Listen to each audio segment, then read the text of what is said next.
ఉండే కొరకు ఏర్పాటు చేయబడిన సువార్త పాఠ్యభాగం లూకా సువార్త 14వ అధ్యాయం 1-11 వరకు. విశ్రాంతి దినమున ఆయన భోజనము చేయుటకు పరిసయ్యుల అధికారులలో ఒకని ఇంటికి వెళ్ళినప్పుడు ఆయన ఏమి చేయునో అని వారు ఆయనను కనిపెట్టుచుండిరి. అప్పుడు జలోదర రోగము గల ఒకడు ఆయన యొద్ద ఉండెను.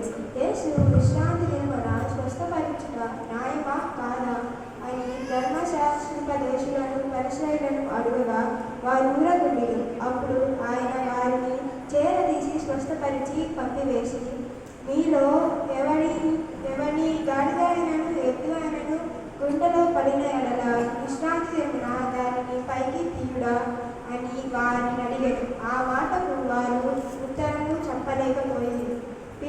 పిలువబడిన వారు భోజన పట్టికి ఆగ్రపీఠములు ఏర్పరచుచుండుట చూచి వారితో ఈ ఉపమానము చెప్పాను. నీవెవరైనను పెళ్లి విందునకు పిలిచినప్పుడు ఆగ్రపీఠం మీద కూర్చున్నవాడు.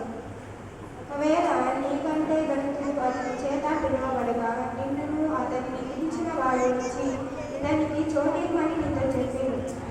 అప్పుడు నీవు సిగ్గుపడి గడపటి చోటున కూర్చుంటూ సాగుతుంది. అయితే నీవు పిలువబడినప్పుడు నీవు పిలిచిన వాడు వచ్చి స్నేహితుడా పై చోటికి పోమని నీతో చెప్పులాగున నీవు పోయి కడపటి చోటున కూర్చుంటువు. అప్పుడు నీతో కూర్చుని వారందరినీ ఎడల నీకు ఘనత కలుగును.